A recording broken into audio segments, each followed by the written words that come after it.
money for my daughter graduating next year, so I want to Exactly. be, You got you more know what I'm saying? important things. Hmm. Wives want to take vacations. Yeah, that's right. That's right. Funerals pop up. Yeah, Weddings pop up. yeah, Car issues pop up. yeah, yeah, So yeah, I yeah, just man. yeah. Go ahead. Nah, I was just gonna say, man. You know what? I'm gonna be. I think last time we was on, I was in my field super negative. I'm done. The season is over with. Okay, we focusing on 2025. Okay, this is where we at with this team. You know what I'm saying? I just want to put this out there. I think we have Walt. I think we got a strong squad. I never said we wasn't still a contender, which we are. You know what I'm saying?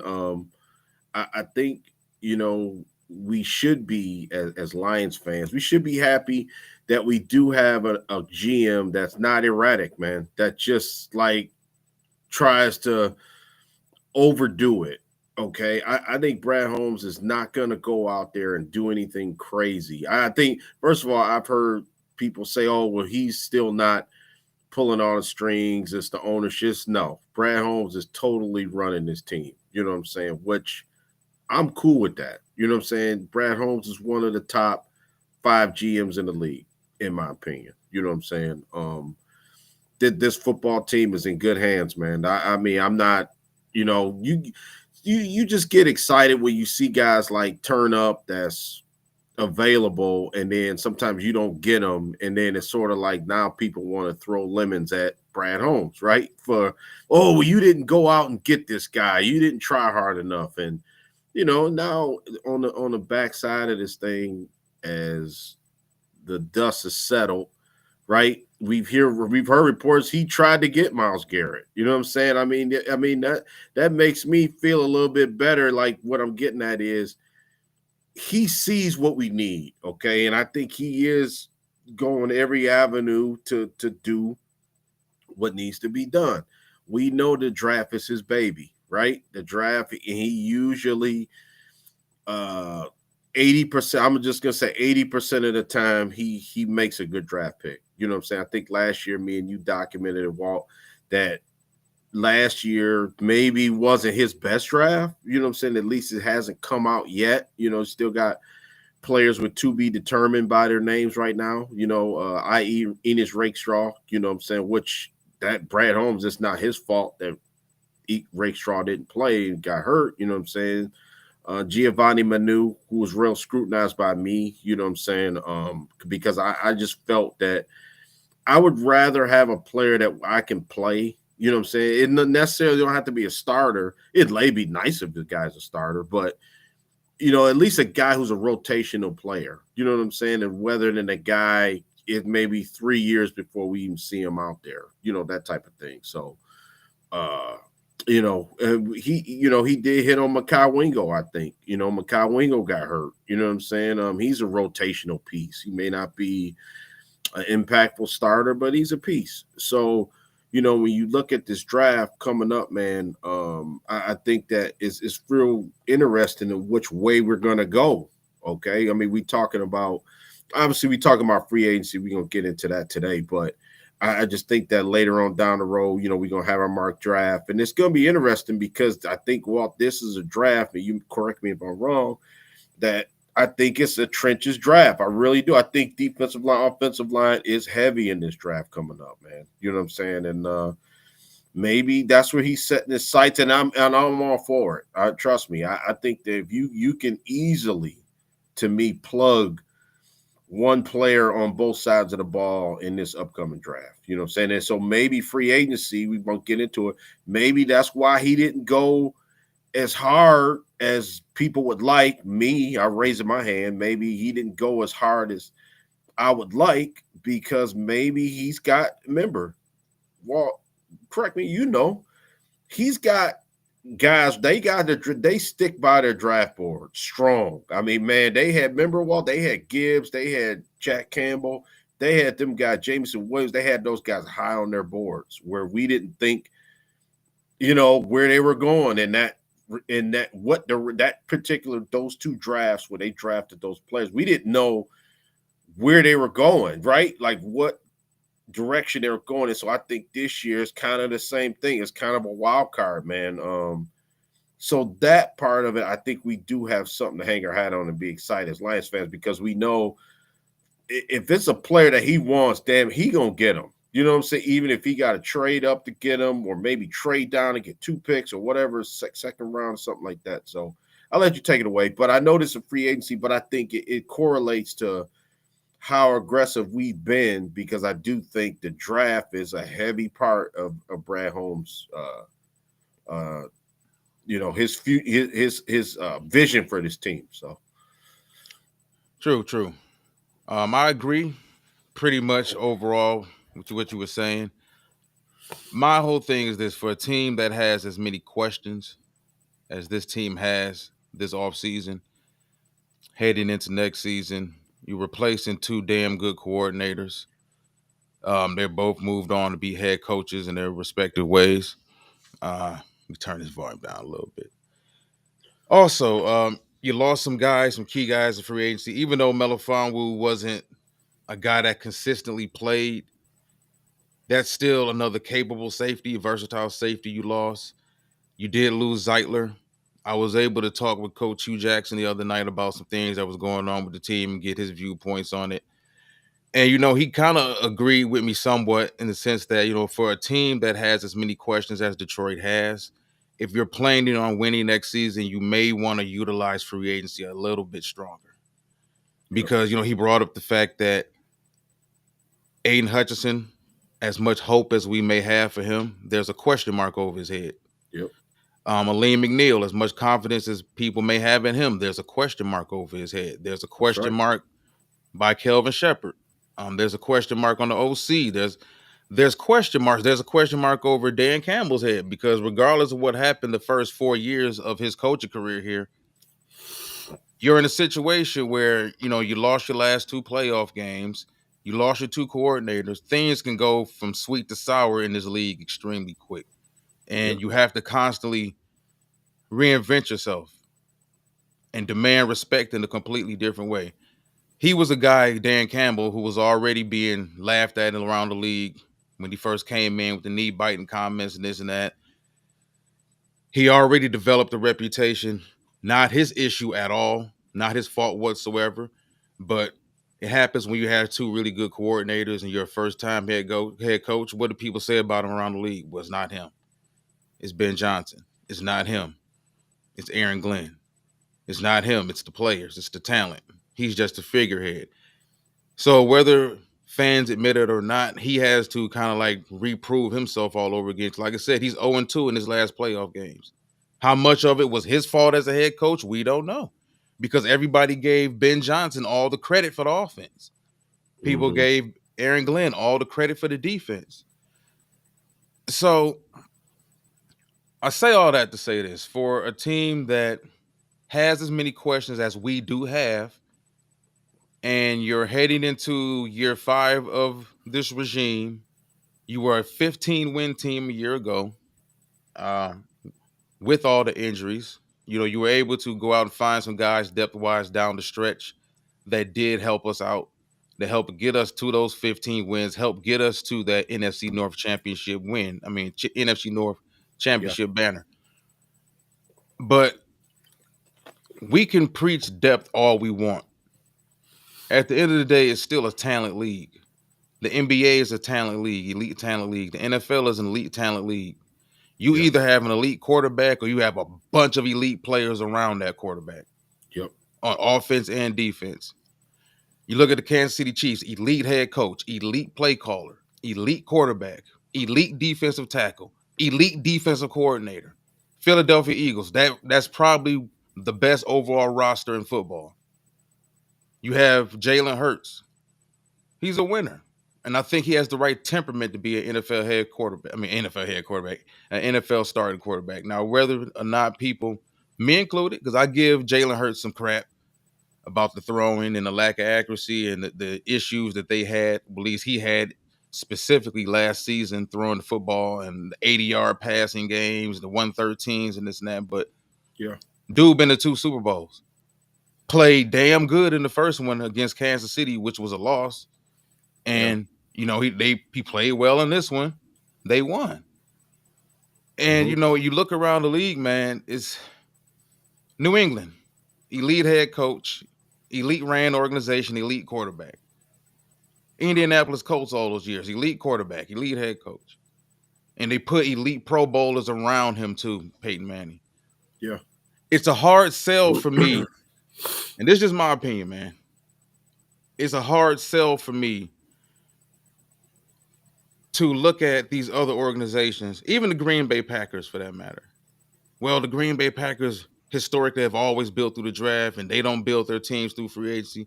True, but they also were blessed to have 2 Hall of Fame quarterbacks for 30 years. Yeah, that helps. It helps. It helps a lot. And when you don't have that figurehead elite quarterback for 15, 16 to 20 years who's playing at an elite Pro Bowl, all-pro level, you have to surround. If you have a journeyman or an average quarterback or a tier 2 quarterback or a guy in Jared Goff's case who is he a good quarterback? Yes, he's good. Is he capable of being the truck? No, he's not. He's not physically capable of carrying this team. Bad defense, injured offensive line. He's not that type of quarterback. Doesn't mean that he's not a good quarterback, but we know exactly what class our quarterback is in. To look at Goff and you drafted well, you hit on Jahmyr Gibbs. You and I were both huge on Jahmyr Gibbs. I would say you hit on Jameson Williams. To what degree, we really don't know because you and I have discussed Jameson plenty of times. Would Jameson be a more productive player in a different type of offense with a different type of quarterback? We talk about if you would have given Matthew Stafford Jameson Williams would be a 17 touchdown player. That's just how it is. So to what degree have they hit on Jameson Williams? I think it's still kind of in the air. Aiden Hutchinson, you hit on Aiden. Aiden just had a horrible, dramatic setback in his development. So like I said, there's a question over him. Liam McNeil, DJ Reader there's no guarantee he's going to be here.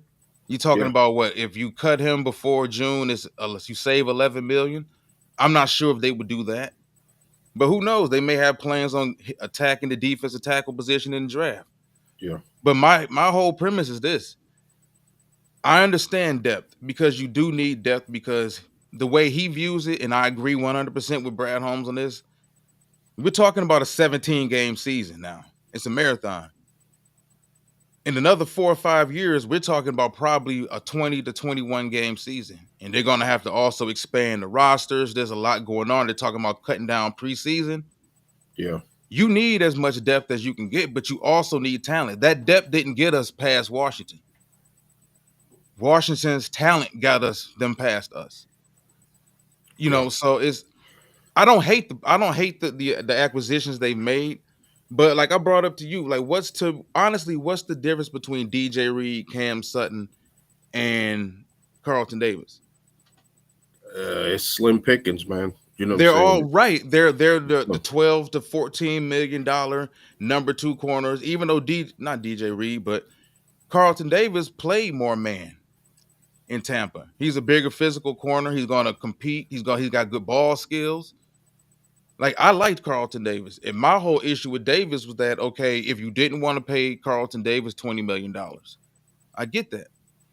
But when you look around at Charvarius Ward and what he got and what Byron Murphy got, not to the degree of what J.C. Horn and the other guys got, Derek Stingley Jr., but dude, like the going rate for a solid number 1 corner nowadays is between 18 to 20 million.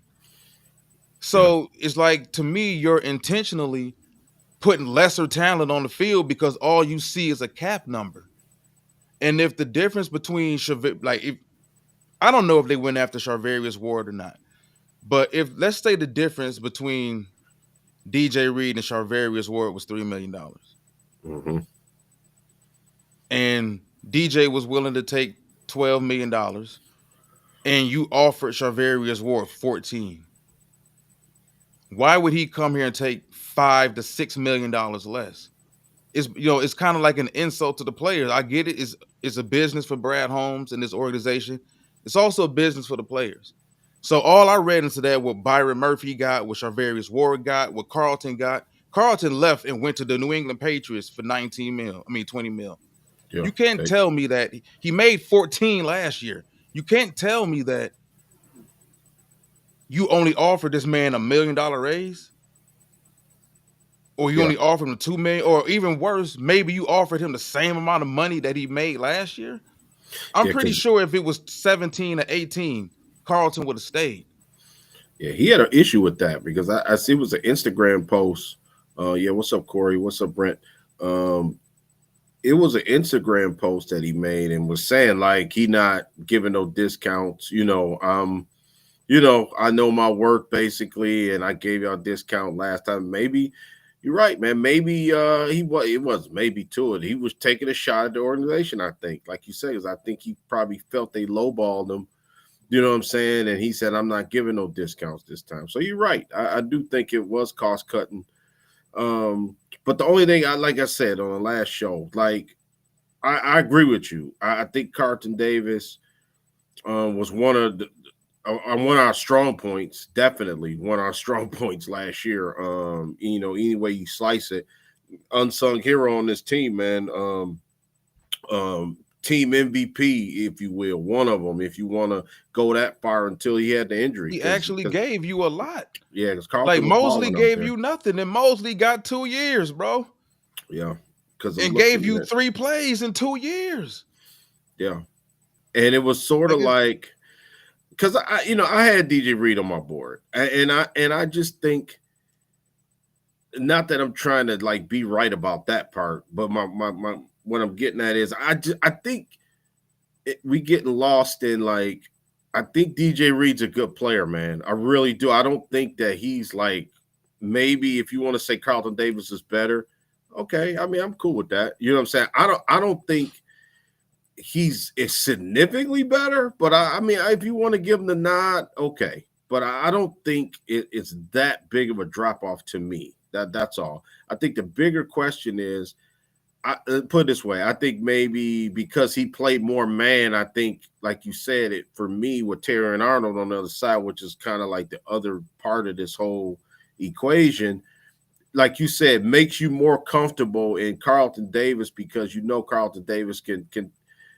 man his area, right? Now DJ Reed, that's not one of his strong points, and now you got 2 unknowns out there. You know what I'm saying? I think that's the bigger issue. He drew a lot of flags last year too.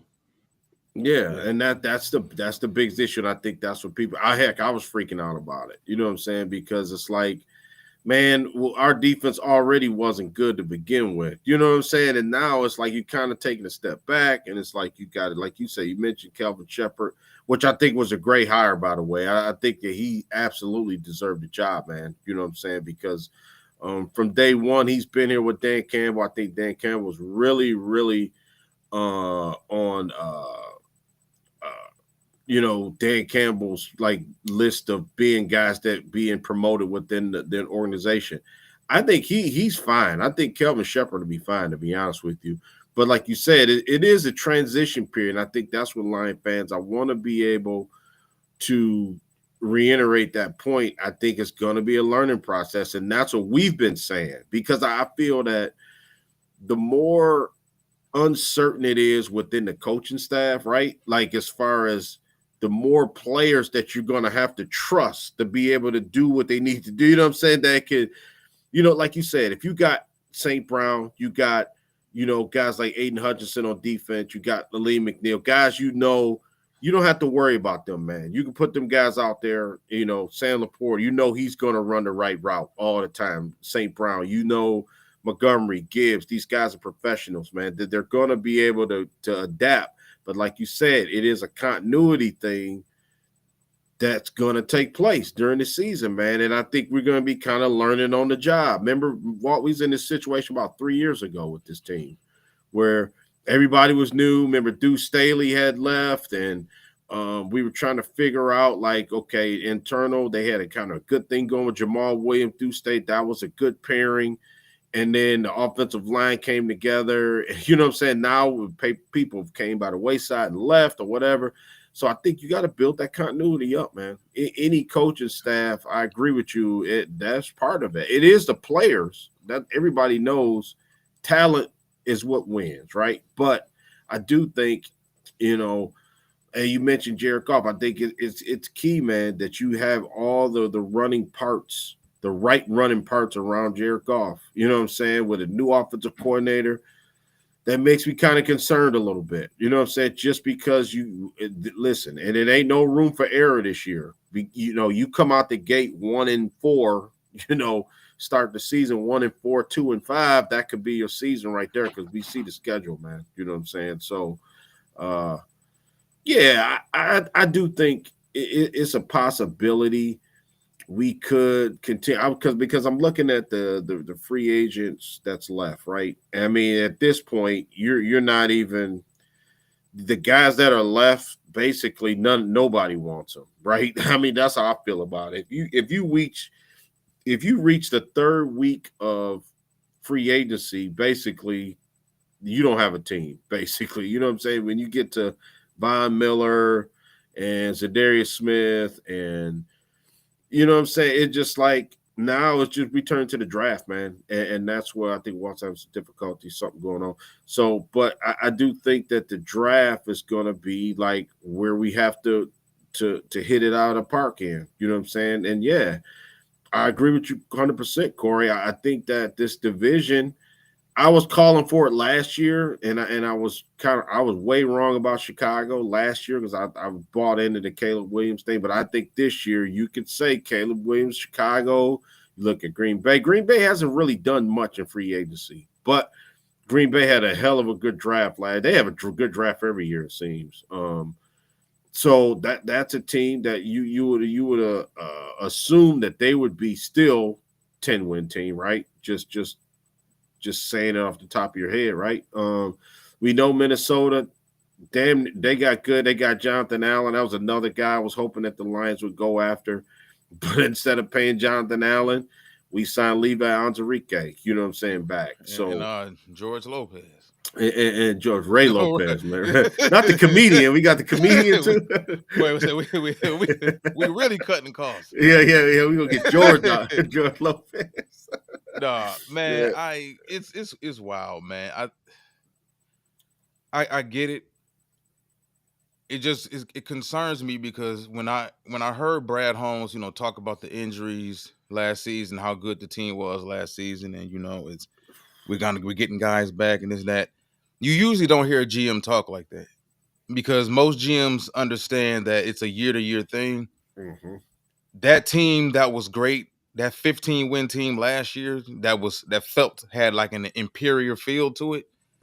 Yeah, that may have been good for 2024. Mm-hmm. You have to. Tom Brady has 7 rings, man, and he broke this down during a Lions game, and they were talking about windows and all this stuff. Everybody loves talking about windows and how this team's window is closed, this team's window is opening. Yeah. And Brady's like, that's pretty much BS because on a year-to-year basis, with free agency, with the NFL draft, with coaching staff changes, with GM changes, sometimes some teams get sold. You are never the same team, right, as you were the year before. So it's kind of naive to think that, we'll sign a bunch of C- depth guys, and then we'll get Aleem back and we'll get Aiden back. You brought this up a few weeks ago, man, and I didn't find it negative at all. I found it very realistic. We don't know if Aiden will ever be back to what he was. Right. Nobody's guaranteed, man. We hope. You can have hope. Exactly. Everybody hoping. Exactly. You know what I'm saying? You can have hope all you want. What if he go out there first game? They try to rush him back September. We getting ready to play first game of the season, and in warm ups he have a setback. Right? He warm up before the game and training camp, and then that's it. Right? And then we just saw it happen to Deshaun Watson. He tore his Achilles and then tore it again rehabbing. Yeah. Yep. So and then think about that. Think about how catastrophic that would be, right? And you still haven't addressed the elephant in the room with the pass rush that we need, man. I just think it's not smart to yeah, Corey, I feel that way too sometimes, man. I really do. Not that and I don't want to seem like I'm taking shots at Brad because I think he's done a great job. I'm not saying it's Roy Lopez, ain't it? I mean Ray Lopez. His name is Ray Lopez. George, Roy, Ray. It's all the same, I guess. But I think it's Brooke Lopez, Brooke Lopez, Robin Lopez, Felipe Lopez. No, just it's Marty Lopez. Yeah, but man, you're right, man. It's when you look around the league, man, and you see the Chiefs spend money every year. And it's not about, I just want to keep re-explaining myself with this. For me, it's not about names. It's never been about names with me. No. It's been about bringing in legit NFL upgrades. Like Rock Ya-Sin. I liked Rock Ya-Sin, but 7 years ago, coming out of college, coming out of Temple. I thought he was a good man-to-man corner. He had some man-to-man skills. 6 foot. He was 190. He ran the 4.4. He had all those measurables. Mm-hmm. But once again, like Rock Ya-Sin has bounced around a lot in the league. He's played in a lot of different systems. He hasn't been able to stick anywhere. Yeah. He hasn't been a consistent starter anywhere unless he was thrust into that role because of injuries or a team just had a horrible cornerback room. I mean, you throw his name in with Cam Sutton, Carlton Davis, DJ Reed. What's the difference? Emmanuel Mosley, even though Mosley, his was due to injury, I think Mosley was really a good player, though. And Malcolm used to tell us that. 49, the friend of the show, 49ers content creator used to tell us that last year. Like, when they had Emmanuel Mosley, Emmanuel was a damn good corner. He just never could stay healthy. And they had to eventually let him go. So it's like I understand there's a lot of uncertainty in free agency, but there's no more uncertainty in free agency than there is in the draft. So if the plan is to get a bunch of depth guys, and none of these guys are guaranteed to even be on the team neither. But like, you talking about training camp, June, July, they're not guaranteed. That's something else fans need to realize too. None of these guys we brought in over the past 3 weeks are guaranteed to be here this season. Yeah, and that's that's what I wanted to say, because this is how I feel too, because I feel like, and correct me if I'm wrong, Corey, Brent, y'all watching right now, y'all can tell me if I'm wrong too. Instead of giving Anzarike another even though it was only 1 year, right? I'm not even talking about free agent. I would rather draft Byron Sorrell from Texas, or I would rather draft what's the other kid, Kenneth Grant from Michigan, right?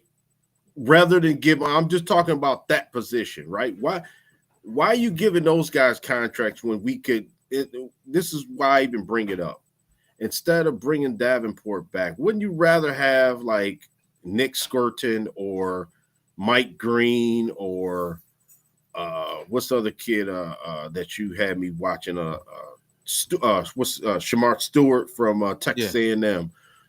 What I'm saying is, I want those guys rather than bringing guys that we kind of know what they are and it's like they haven't produced, and that's what I'm talking about. Because I think the biggest fear is for me, I think, is when the draft comes up, we don't get any of those guys. And I think that might, I hope that's not the case, man. I hope, because you got Alfred Collins, another guy. You got JT Tuamalo. I've been real high from Ohio State. You got all of those prospects, man, that are just oozing. What's the other kid I've been kind of watching now from Boston College? Izuruku. You and these names, man. Yeah. And it's like, I don't know. I mean, correct me if I'm wrong, man. It just seems like it's so much talent out there. And I'm just afraid that we go out and try to reach for a guy that's like not even, and then when training camp comes, we draft this unknown guy, right? That Brad Hunt way more qualified. I don't think that happens in the first, though. I don't know, man. I just feel third round come around, you might start sweating a little bit. Yeah, and it's like, dude, and then training camp comes and we bring in Davenport, we bring in all of these guys back, man. And then all of these question marks that doesn't pan out, and then here we go left in the draft with no depth, right? Because we drafted all of these project guys, and now we got no depth, right? And then now Aiden Hutchinson's still a question mark. Aleem McNeil's coming off injury, still a question mark. Mekhi Wingo might not be, when September hits, September going to come fast after the draft. So, man, it just, for me, I just hope that's not the guy. I hope I'm wrong about that. I'd rather give me somebody like a Jack Campbell that at least plays, man, and at least may not be, while he may not actually be a superstar Pro Bowl player, but give me somebody who's just going to be consistent right now. They need like a non-question mark rookie out there that can play. You know what I'm saying? I think that's the problem. You know what I'm saying? To piggyback off everything you just said, and it goes back to like the original point I was making about not spending any real money in free agency to bring in like legit NFL caliber upgrades, depth upgrades. You're banking on drafting 4 All Pros or something? Yeah, man. Like this is the thing. Like people talk about, the free agency is uncertain. What the hell do you think it is betting on a bunch of 20 and 21-year-olds? Look at the Rams. The Rams. Look at last year. Yeah, they hit. But they've historically drafted well defensively. Like defensive players, they've always drafted solid defensive players. But like if you look at us in our situation, if we're a championship caliber team, and I think we still are. Yeah, me too. We just got a bunch of questions. Like I've seen fans right now talking about with the upgrades we have already, where I think we're an 11 to 12 win team. Like, how do you know this in March? Nope. You don't even know what the final roster is going to look like. And you're hearing fans talking about, oh yeah, we're still 11, 12 wins. You don't even know what the schedule looks like. Right. Well, you know who you're going to play, but you don't know exactly what the run of those games is going to be. When you look at this draft, man, and we're not even talking about the guys that you like Walter Nolan or, man, a guy, even, okay, like if you had to choose between JT and Jack Sawyer, one of those guys from Ohio State, what if you had a chance to get the kid from, what's the other guy that's on top of my head? Demetrius Knight Jr. I mean, he's later on in the draft, but at linebacker, that's another.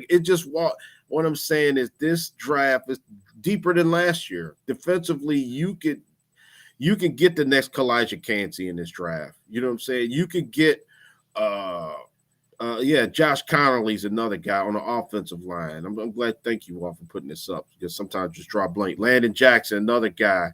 Man, Gray Zabel, you know how I feel about all those offensive. Derek Harmon. I mean, and for us to miss out on some of this talent because we gave Onwuzurike another contract. We gave, Derek Barnes. Now, I like the Derek Barnes signing because Derek Barnes is one of my guys, man. You know what I'm saying? So I think that was really a hometown cheap discount contract with him. You know what I'm saying, Wall? But I just want what I'm saying is I just want some more talent on defense, man. You know what I'm saying? I mean, I want, like you said, and I think the fans can agree. Everybody can agree. We need some talent on defense. I mean, that's the problem. I think, the offense needs a little bit of tweaking, and I think that can be had too. But I think if I had to pick one side of the ball right now, it'd be the defense. You know what I'm saying? That's got to be upgraded. You're not worried?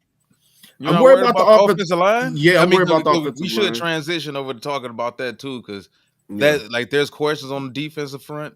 Yeah. In the second, I think me and you can both agree, and I think the viewers can agree. There's still we got a bunch of guys at corner, but we don't have the guy. Nope. Like, remember all those years with the Pistons? Like we kept missing out on the number 1 overall pick, and I was talking to my brothers about this the other day. Think about the Andrew Wiggins and the Jabari Parkers that we missed out on. And like there was a lot of years where Pistons fans were like genuinely pissed off because we didn't get the number 1 overall pick. Yeah. I was pissed off we didn't get it 2 years ago with Wemby. Yeah, we got one now. But we got it. We got it with Cade. And like I tell people, would you have rather hit on the number 1 pick those other years? And think about the Anthony Bennett's, like Alex Lenz, and look at Sarr with the Washington Wizards right now. Like, we could have gotten the number 1 pick those years and ended up with those types of dudes. But the year that we got it was the year we were supposed to have got it. Because people forget, Cade Cunningham was one of those guys. Like Carmelo Anthony, I was watching his podcast the other day. Shout out to 7 p.m. in Brooklyn. I think that's a really good podcast too, Carmelo Anthony. and he was vouching for him. Kenyon Martin vouched for Cade Cunningham, but he's from Texas, so Kenyon knew all about Cade for years. But Carmelo was saying like Cade has always been one of those guys. People forget it. He was the number 1 ranked player in high school. He was the number 1 ranked player coming out of high school. He was the number 1 overall pick. Yeah. People just realized about it.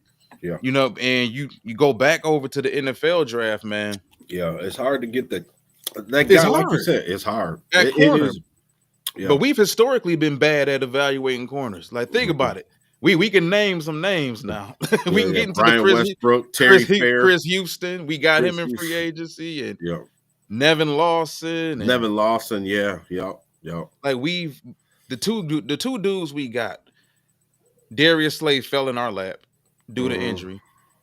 And that's why he fell as far as he did in the draft. He fell into our lap, similar to how Brian Branch fell in our lap. And then Dre Bly. And Dre Bly left the Rams because the Rams they had to pay other people. It's not because they didn't want to pay Dre Bly. He was coming off a Super Bowl. But Dre came over here. He was one of the best free agent acquisitions, I think, at corner we ever made. But aside from those two dudes, like historically, what other top corners have this team ever brought in? They failed on Jeff Okudah. They failed with Kevin Abrams. They failed with Terry Fair. They failed with all of these corners. So it's like, you and I have been pounded the table for the cornerback position for years, man, for them to take it seriously. Yeah. And I think that, let's be honest, now I think that they didn't think that Terry Arnold is like a project. I really thought, you know what I'm saying? I mean, remember draft night, it was here. Remember here in Detroit last year?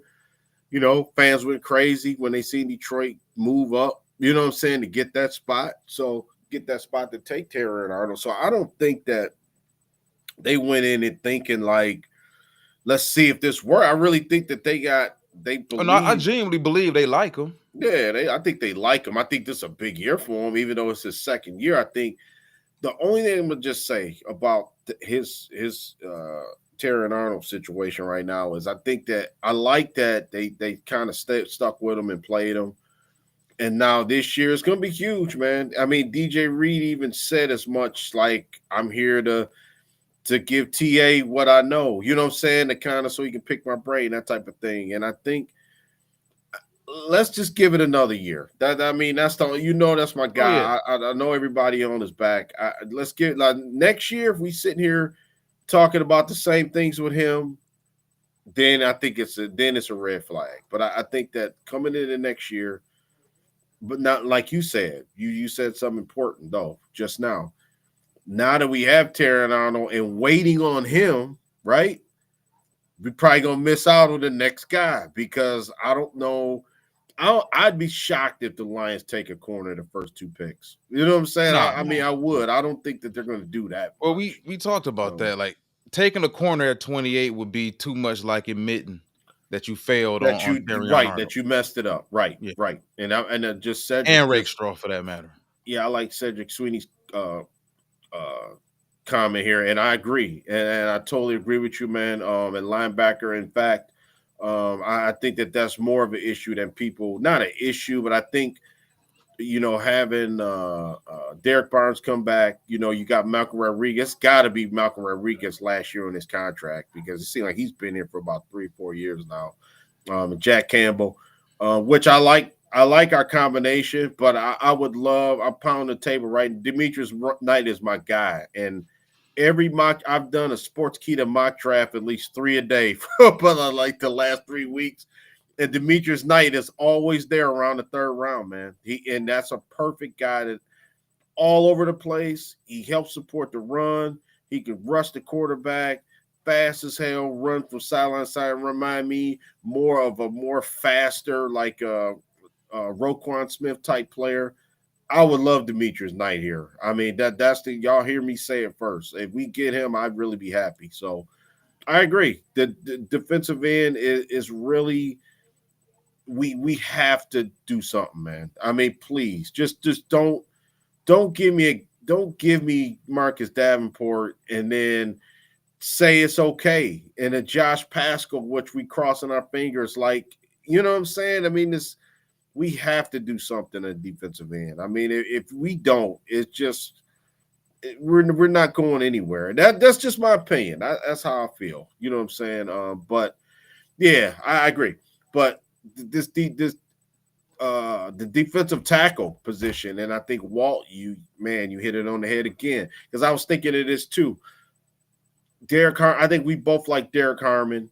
We got DJ Reader, I think, for one more year, right? Well, you said something interesting. What if we took a him or Birch, the kid from Oregon, or the Nazir Stackhouse, I think is the name, from Georgia? What if it's another guy?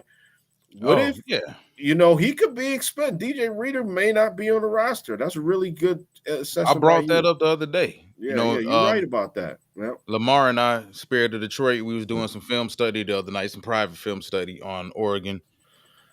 Derek Harmon, as well as his teammate Jamari Caldwell. I love Jamari Caldwell. Yeah, I like him too. I like him too. I think if you're talking about, Derek Harmon's the natural 3-tech, the natural pass rusher as a defensive tackle. So I think in this day and age, people are going to they're going to value him at a higher rate than they would Jamari Caldwell, because they're going to view Jamari Caldwell as strictly a nose tackle, which is far, far from the truth. People see the 6'2", and I like the 6'2", because I heard all season he was 6 foot, 6.5. So to see him measuring at 6'2" at the combine, to see that he cut his weight down from 340 to 332, he weighed in at 332 at the combine. I like the 6'2", 332. I like the long arms. I like the body frame, pause. But, if you're talking about nose tackles, and you're talking about anchors, you're talking about thighs and glutes and butt and all this other stuff, pause. Yeah. But this is what you're talking about when you talk. I know what you talk me. You talking to me, bro. I know what you. Gotta let people know out here. I don't want to get to talking too reckless. Somebody might have tuned in and heard me talking about all this and then moving my hands. But no, man, listen. I'm gonna say this, man. You brought up Jamari Caldwell to me about 3 weeks ago, and I didn't get a chance to really start looking at his film until a few days ago. But if you're talking about a guy who can play zero straight over the center, a guy that can shade in at 1, a guy that can play the 2, a guy that played a little bit of 3-tech also at Oregon. They also dropped him in pass coverage a few times. Look a little silly. Mm-hmm. But, in some of those fire zones, every team defensively likes to run fire zones from time to time. I think he's the better overall player between the two, but he's not going to go as high as Derek is, his teammate, because Derek is actually a natural pass rusher for the most part. And I've seen Derek dominate some teams, but you're right, man. I think if you look at the DJ Reader situation, you can either cut him and save $11 million for next season, or you can bring DJ Reader back. Either way, we need another guy, another defensive tackle, whether it's another nose that has some 2 and 3 versatility, or it's another 3-tech or whatever, because it's not even been proven that we can, from a health-wise standpoint, trust Aleem McNeil. And I love Aleem, man. But it gets frustrating. That's my Aleem's guy. dominant. When Aleem on the field, he's dominant. Yeah, that's my guy. I love But it's Aleem. like he's always in and out the lineup. So you brought up a valuable point. You're talking about DJ Reader having 1 year left. And I'm glad you brought that up. It helps me transition to something real quick, because I want to look ahead real quick while everybody's watching. What's up, Kendall, too? I'm going to get to your question in a second. Yeah, what's up, Kendall? Yo, that's a very good question, Kendall. If we flash forward to 2026, bro, like the free agent class in 2026, even though a lot of these guys are going to get big contracts, TJ Watt for sure. He's listed right now. He's an unrestricted free agent for 2026. He's not leaving Pittsburgh. We already know that. So Lions fans can stop. Oh, Pittsburgh may trade him. No, Pittsburgh's no dummies. They're not trading a 20-sack guy. That would be idiotic. But you talking about Trey Smith? He's going to be a free agent again next season for the Kansas City Chiefs. He'll still only be 26 years old. That's the key right there. Terry McLaurin, his contract can be voided at the end of 2025. He can be unrestricted next offseason. Mike Evans.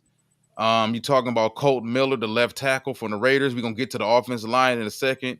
Christian Kirk, Khalil Mack, Taylor Moton, the right tackle from the Panthers, Joe Benito, and Joe Thuney, the left guard from Cleveland and the left guard from Chicago, respectively. Yeah. Next offseason is going to be really big offensive line-wise. And just for like the fans out there who didn't have a chance to really look forward to 2026, because I want to transition over to the offensive line, because we've been talking about the defense for like the first 40 minutes, which is, with all due respect, needed to be, because that turned out to be an issue for us, making a long run in the playoffs last season with a few other things. But the offensive line, now we can, one or two things can happen, because I personally still think if there's a high enough rated offensive lineman at 28, let's Mhm. say things go crazy, running backs start coming off the board, wide You- receivers come off the board, Yeah, edge rushers come off the board in front of us that we may want. yeah. Um, a Gray Zabel could be sitting there at Oh 28. boy, And that and man, if and, that, he's and that was there, what I was getting at. It's like, okay, we don't want to ignore the offensive line, because this team still goes as Jared Goff goes. yep. That's the key thing. I'd run the card up there and draft Gray Zabel without even thinking about. I'm just telling, without even thinking about the defense, I would run the card up for Gray Zabel. He may be the only guy at 28. I like Jonah Savania. Like him. I like Wyatt Millum. I think Miles Frazier, you don't have to take a first round pick on Miles Frazier from LSU. No. Tyler Booker is remember I told you I think he may be the pick. I just got a hunch. He's another. I don't know. I think I would rather have the defensive end over Tyler Booker. I like Tyler Booker. I think he'd be great at guard. I just think it depends on how it falls. Like, if let's just say there's a run on edge rushers in front of us, and Brad is the ticket is too steep for him to move up and get one of them. Yeah. Are you going to take the 4th rated defensive tackle, or the 4th rated edge rusher, or the number 1 rated interior offensive lineman? Because I think he's about getting value for the pick too in the first round. Yep. Gray Zabel, it would be a steal. I would take him right. You know what I'm saying? That wouldn't even be a question. I run it up. Yeah, and it's to comment on to touch on Corey's comment. I think it's all based upon what teams win with on a year-to-year basis. Because yes, the Philadelphia Eagles had an elite defense, but if you go over to the offensive side of the ball, they had two $30 million wide receivers. They also had Saquon Barkley, who could have been the NFL MVP at running back, and they also had either the number 1 offensive line in football or 1A. So it's not like the Eagles just won it all with defense. That team was loaded on both sides of the football. Yeah. So and then experience too. Jalen went to the Super Bowl with that team 2 years ago, just removed from it 2 years ago. So if we're talking about Jared Goff, I don't think either one, whether you favor the offense or you favor the defense, I don't think either side is wrong. Because if you look at the offensive side of the ball, Jared Goff lost his offensive coordinator. He lost his didn't Brunell sign with New England too? Didn't Brunell leave at quarterback coach? Maybe Mark Brunell left. I'm not sure. No, somebody else. No. I think he's still here. I think somebody else along that. Yeah, somebody else on the offense left. But I think ultimately, how can I put this, man? Because this everything comes back to Jared Goff and the elite conversation. Yeah. Because a situation like this, you would expect your elite quarterback to be able to pick up the crumbs, pick up the scraps, and up his game, and we should be good. But we can't really put that on him, so we have to put the pressure that we would put on him on everybody else on the team. So the defense got to be great, and then the offensive line got to be great. Everybody's required to be great except for him. And when he's not great, we blame everybody else around him. That's kind of what was getting to me with this. But if you're talking about this team goes as Jared Goff goes, you want to make sure offensively, while the defense may be a work in progress, because we already mentioned Davenport constantly being hurt, even if he's there for week 1, it doesn't take away from the fact that the dude been beat up his first 5 years in the league, 6 years in the league. So we can't depend on him. We can't depend on Aiden right now because he's got a question mark. Aleem's got a question mark. Aleem may not be back to mid-October or early October. The one thing you want to make sure you keep good is the offense, I think. And Penei Sewell, stud. Graham Glasgow, question mark, health. He could walk away at any point in time. Glasgow, question mark. And I'm glad that that dude Beast brought that up. Glasgow, man, we already lost Zeitler, and we can talk about Hmm. losing Zeitler too because That's Zeitler went to huge. Tennessee. That's He went huge. to a worse situation for $9 million. Well, he wanted to be home. He's from Tennessee. I had to look Yeah, into that that because that could that be was true. suspect, bro. Because I'm like, why in the hell would you go to Tennessee? But that's why he wanted to, Yeah, at this point in his career, he wanted to be by home, close to home. But yeah, I agree, Corey. That that dude be, I agree. It's a big question mark, man. Glasgow wasn't good, man. The last part of the season, at least I made he's that limited. assumption. Me Yeah, and you and I have said we think he's a good serviceable guard, but if you want yeah. if in 2025, do I want him out there every single week against Jonathan Allen Well, and Chris Jones and all these top elite defensive tackles you got to see? yeah, It's yeah. different. It's gonna be. Look at what Houston did to them as a unit. Mhm. Yeah, And Will Anderson didn't even play in that game. yeah, So, they're balling, yeah. man. Yeah, them young boys balling. So for me, you just hit everything on that. I want to just hit on our guy Kendall's question about the receiver. I think that's another situation where people automatically think we got St. Brown, we got Jameson Williams, that everything is fine. You know what I'm saying? Which I like Tim Patrick. I text you. That's my guy. I'm glad they brought Tim Patrick back. You know what I'm saying? I think he got a role on this team. I like the way he played.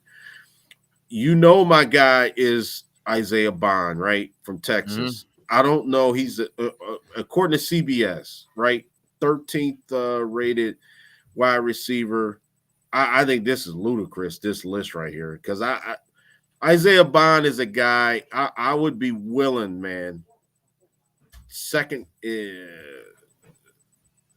round to get. I mean, he's so good. I would be tempted to even, but then you really not paying attention to the defense, especially if we went offensive line first pick, and then you come back and take Isaiah Bond in the second round.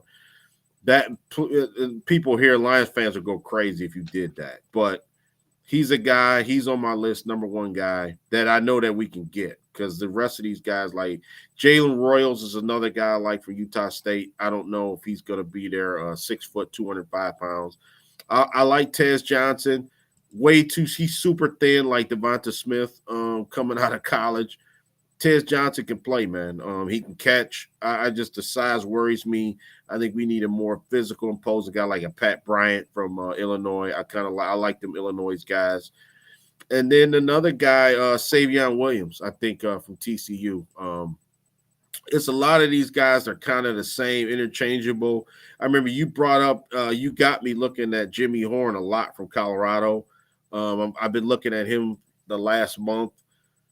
I think Jimmy Horn will Playmaker. be there late round. I think Jimmy Horn will be there fifth, sixth, seventh round. You know what I'm saying? Ricky White is another guy from UNLV, sort of the same size, body type like Jimmy Horn. But I do think we're gonna have to really hit that.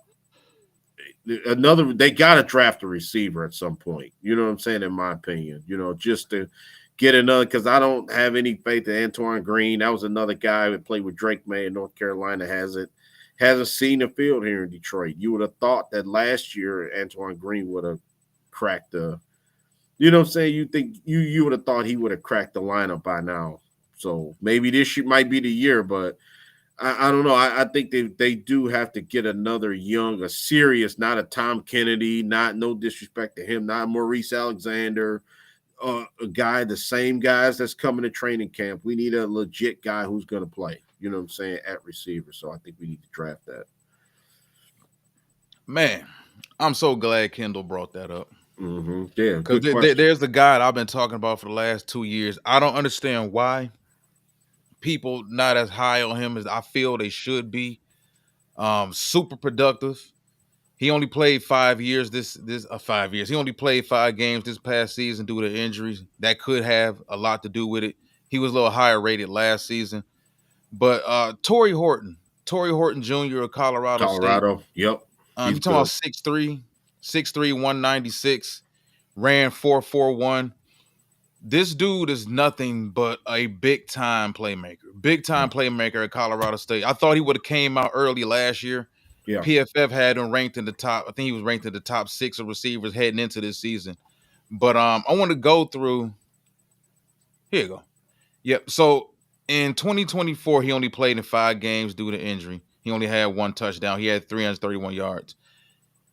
2023, he played in 12 games. In those 12 games, he caught 96 balls for 1,144 yards. He averaged 12 yards per catch, had 8 touchdowns.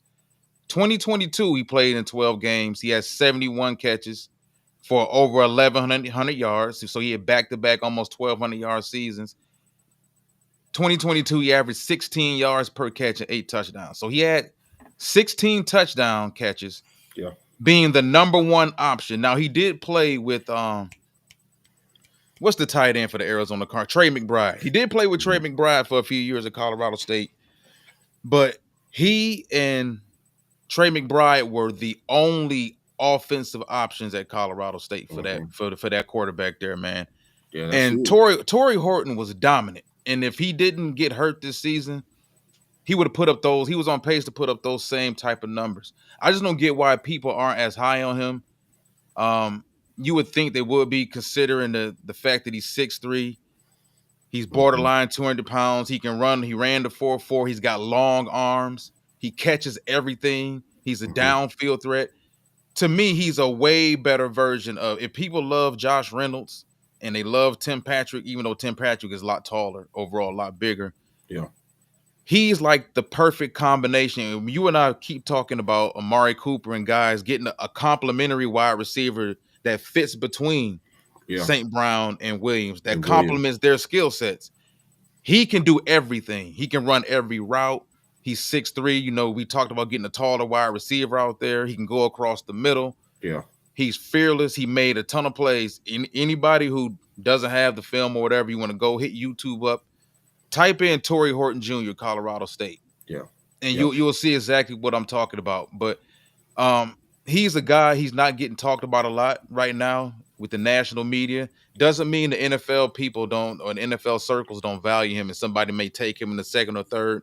But we have which round is it we have the multiple picks? Is the 4th? Because we got the compensatory for Aaron Glenn. That's pick 102.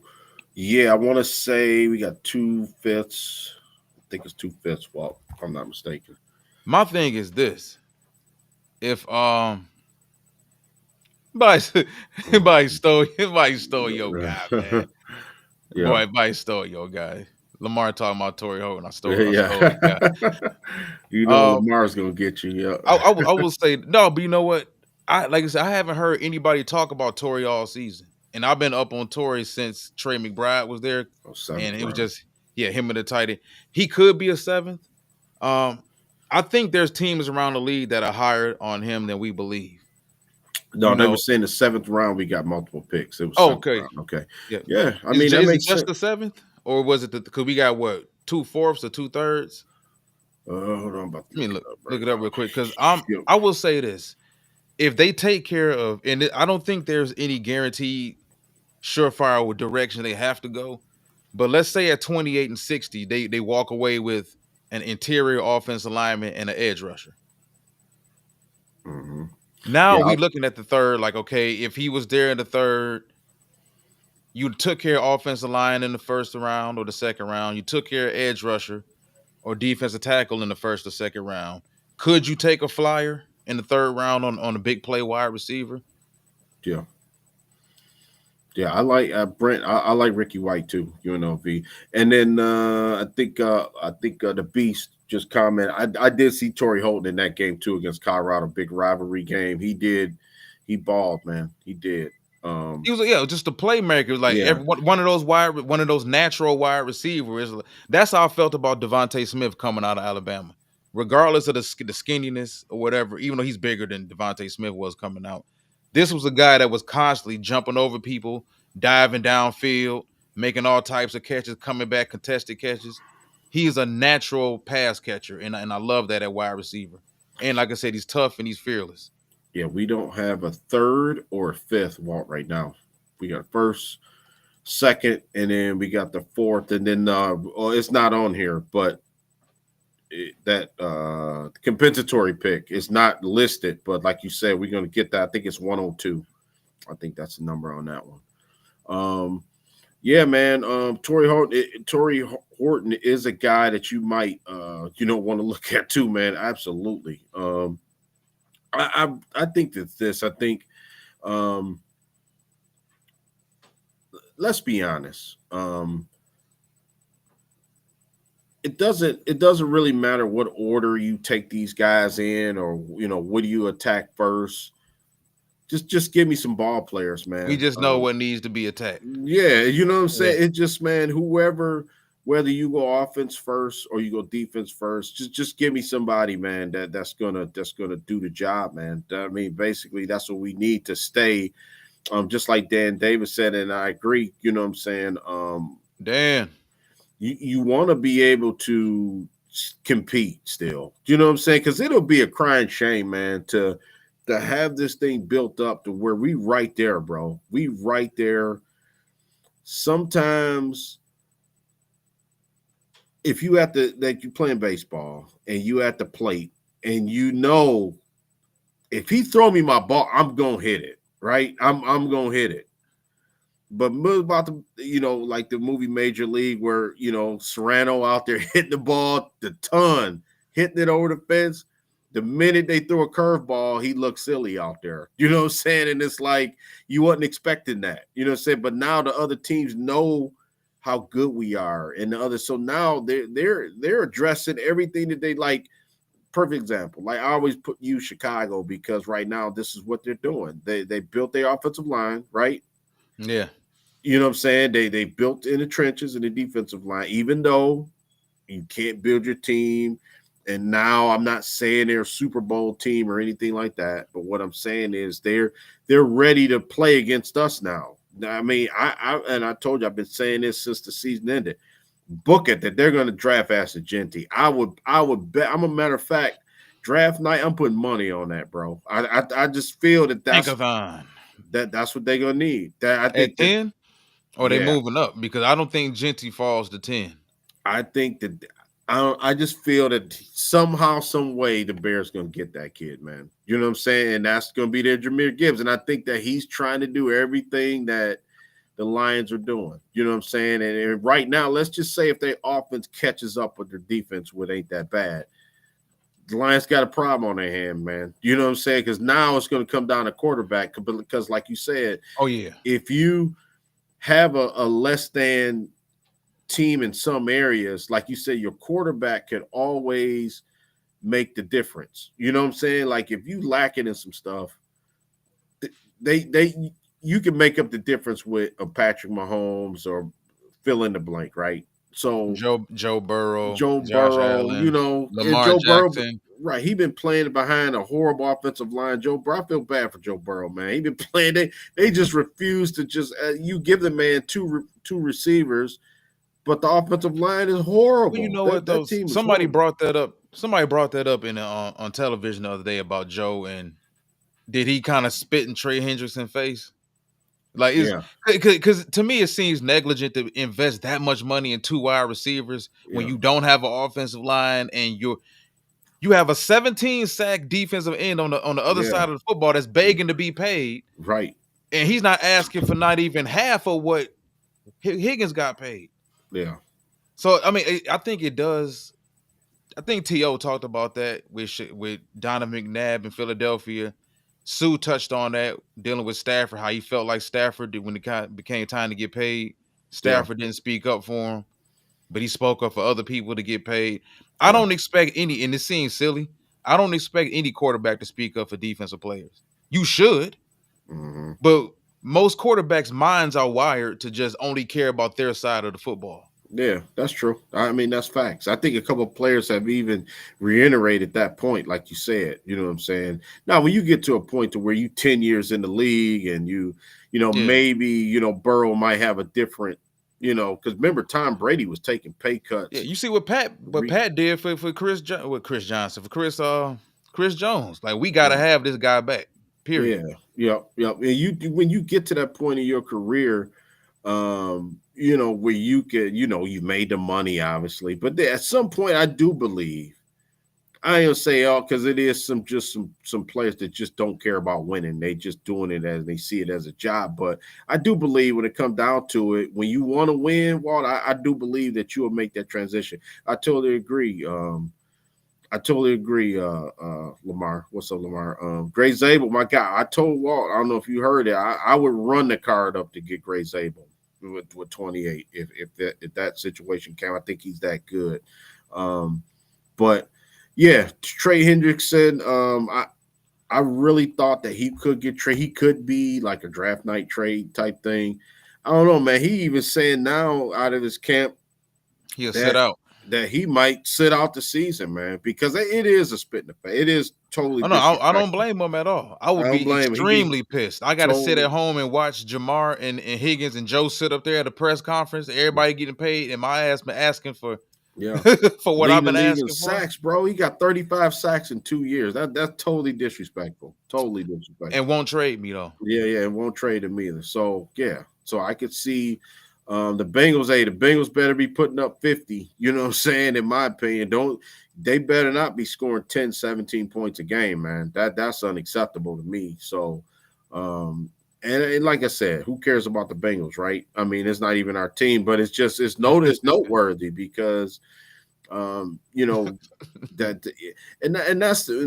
that's the only thing. Like, I've been critical of Brad Holmes. I've been on this. And you know me, I'm straight shooter. And Brad do something good. You know, 80% of the time. That's what we are on here. Brad has made the right decision. But what I can say is just what our guy, Super Random, just said, man. Not what he just said, but just thinking of having the salary cap so lopsided like that. I think that Brad has done a good job at like not letting it get out of hand. You know what I'm saying, Walt? Because remember, they pay St. Brown 112 million. I think that Penny Sewell got over 100 million, and I think he was smart. He let these guys not get on the market, man, and he addressed it right away. You know what I'm saying? Look at what's gonna cost Aiden. Cause TJ, we saw what Garrett just got right. So what is TJ gonna get from Pittsburgh? Yeah. Right. Yeah. So and TJ actually putting up the numbers and healthy. Yeah. And the bigger question, now you're hearing talks that, you know, it could be early talks with Kirby Joseph. I was surprised with that. And, you know, I love Kirby. That's my guy. I love him too. But man, it's like everybody got to get paid. You know, it's like, man, where is the money coming from? But it's awesome that, you know, that this team, and I think it like Jared Goff, I'll just use him like he's in a position where he could say, you know what, I restructure mine to keep Branch, to keep Joseph, you know, here, or to pay Laporta when it's time, or Jahmyr Gibbs, which that rule that you don't pay running backs is out the window now, man. I think that those days are done. I think to keep a guy, because you don't want another Saquon Barkley situation, especially if they've been productive. Now, a guy like Dave Montgomery, hey, you know what I'm saying, when his contract's up, maybe it's business. Time. You know what I'm saying? It's time, you know, but yeah, I agree, J.O. You're right. You know, he damn good at what he does. I can't say that because we're not in salary cap. Hell, we still got money. What was like 51 million coming into free agency, and I know we haven't spent all that money. You know, we had 46, right? 46. This man done spent $5 in free agency. He got Neiman Marcus money. He done went to TJ Maxx and Marshall.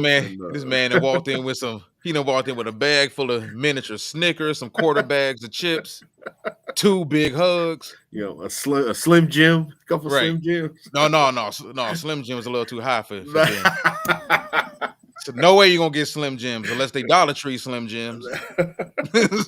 Ben ain't buying no Slim Jims. Yeah. No, but all jokes aside, man, we love the team. It's just that if you just put it in perspective and compare them to the rest of the league, yeah, I'm not sure. And I'm with Dan Davis on this. Me and him talked about this earlier in the week, man.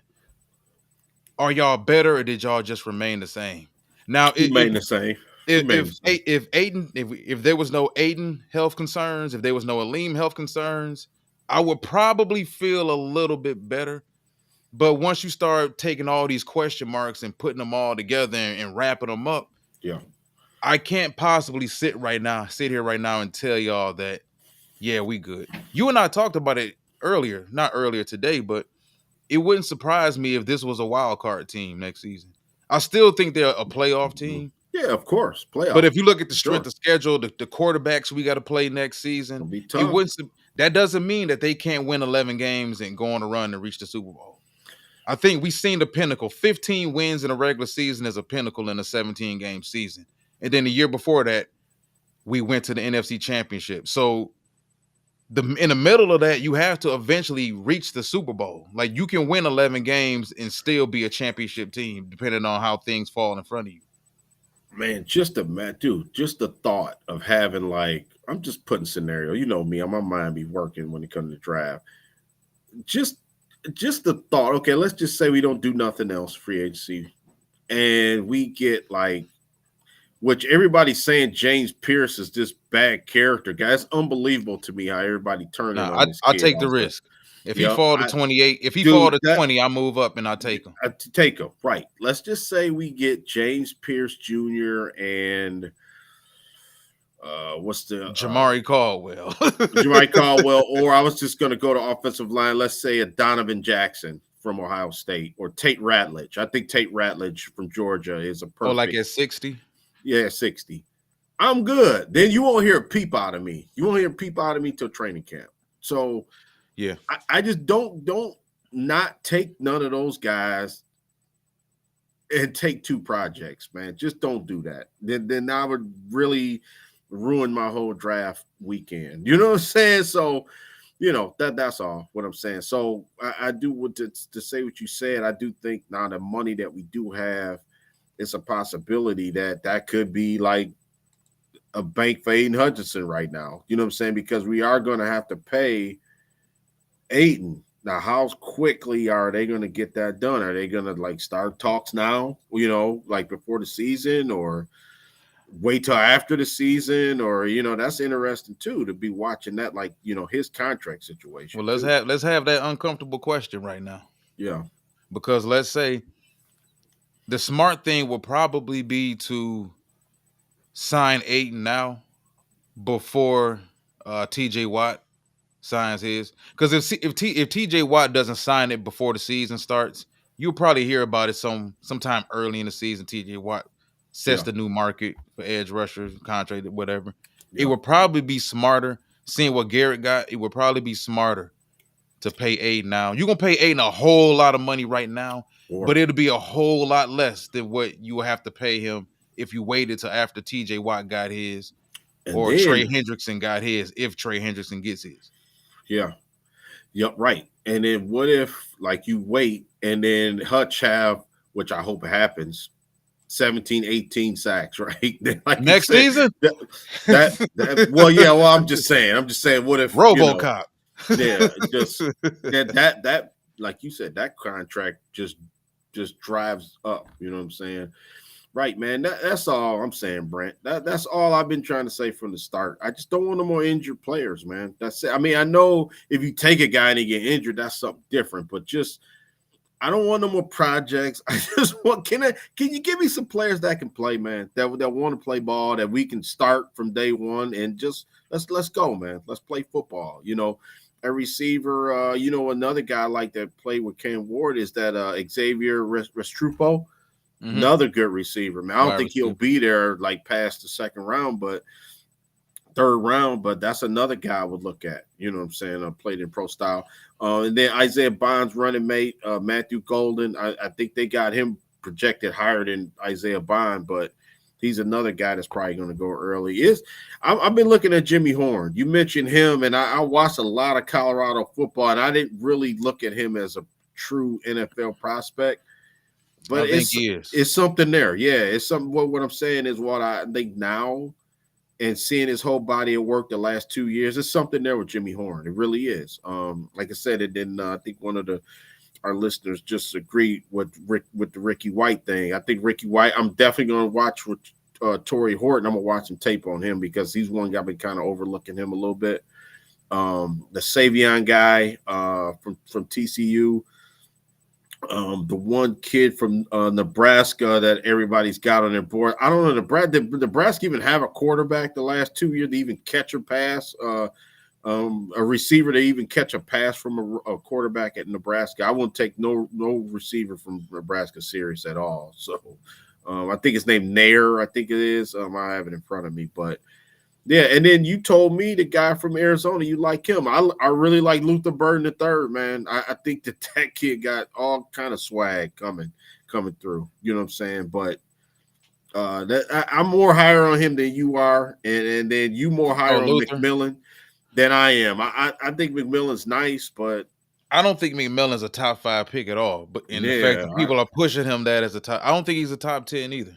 Yeah. But if you're talking about, I just threw the name out there because there's always names every year that pop up in the second round, up in the third round that was supposed to be mid first round picks, late first round picks, at least if you pay any attention to the media. But I will say this about Aidan. We all have the confidence, because I know Joe brought this up about Aidan Hutchinson. We can have the confidence, but at the end of the day, we don't know.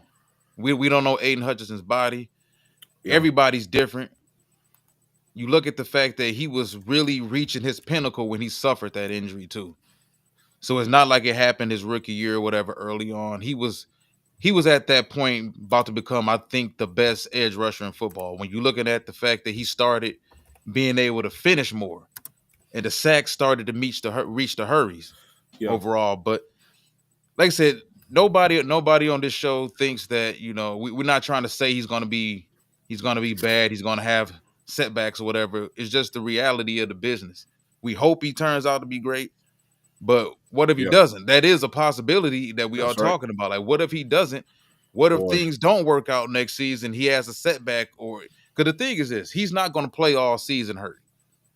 If he's out there and it's obvious that the coaching staff sees that he's not himself, it would be negligent to try to play him at 25 years old, because you don't want to ruin him. You want Aidan for the next 11 years. Mm-hmm. That's why when people was throwing out this nonsense about him coming back for the Super Bowl, I thought that was the most, and it burned me up because it just reeked of negligence. Why would you take your franchise player, or one of your franchise players for that matter, one of your pillars, and risk his career because of last season? And it burned me up that fans would be that negligent. That with Grant Hill, the same Grant Hill situation. Right. You know what I'm saying? You forcing them to come out there. Not only that, pressure on them to come out there. What the hell? The dude's leg blew up. Mm-hmm. So what would you expect him to be able to do in the Super Bowl? Right. You want that to be his very first game back. Yeah, right. A game or game against the Philadelphia Eagles in that offensive line of that magnitude. You want that to be his first game back. Yeah. That's crazy, man. But I hope he's better. But what if he's not? Like, these are hard questions we got to have, because what if things don't work out next season for him? Yeah. Are you going to pay him? Are you going to give him the highest paid contract in NFL history for a defensive player, for a guy that there's question marks about? But that comes down, like, with the fans, how emotionally attached to you are to these players, because most people will look at it and say, well, you got to pay him anyway. I don't know, man. I think there's some very uncomfortable questions that we're going to have to start having. Up and it'll play out. And like I say, you would feel more comfortable by, like you said, but just bracing yourself for something like that. Like what happened last season with this team, with the injuries and the lack thereof. Now, let's be honest. It was a record-breaking injury. I mean, everybody was hurt on the line. Khalil Dorsey even got hurt. I mean, it was that bad. You know what I'm saying? Everybody was hurt. Dave Montgomery was hurt. It just – so what I'm saying is, I mean, I think it's safe to say next year shouldn't be like this. You know what I'm saying? It shouldn't happen the way it happened last year. You know what I'm saying? Every team has injuries, and people will get hurt. But what if it's somebody else in another spot? You know what I'm saying? Or, what if St. Brown gets hurt? What if, Lord forbid, Jared Goff gets hurt? You know what I'm saying? So Jameson Williams. Yeah, it hurt. I mean, it happened. So what I'm saying, the one thing I'm saying is, you do have to you got to draft according to having depth and having guys anticipating if something was to happen. You know what I'm saying? Like Laporta wasn't 100% last year, and I think that was a part of his production wasn't as big as it was the first season. And I think that we really didn't have a second guy to kind of back him up, too. I think that was an issue, too, because the tight end position was kind of non-existent. I mean, Tim Patrick took a little bit of the slack because he a bigger, slower, receiver. So it was like he was the de facto tight end in some of those sets we were running. But, that's another one I've been kind of saying, too, that we kind of need another guy, that to back up Sam Laporta, too. So, because I believe that, yeah, of course, full strength, we could have played with anybody. You know what I'm saying?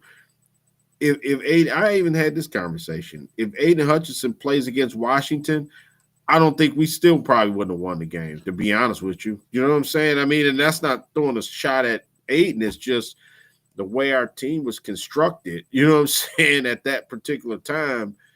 I don't think it would have mattered, man, to be honest with you. I think we got exposed, like offensive line, defensively, our secondary, wasn't good enough, you know what I'm saying, things like that, So Aiden Hutchinson playing obviously would have helped, but maybe would have got blown out, but you know what I'm saying? But I think this outcome would have been the same. I think we still would have lost the game, so.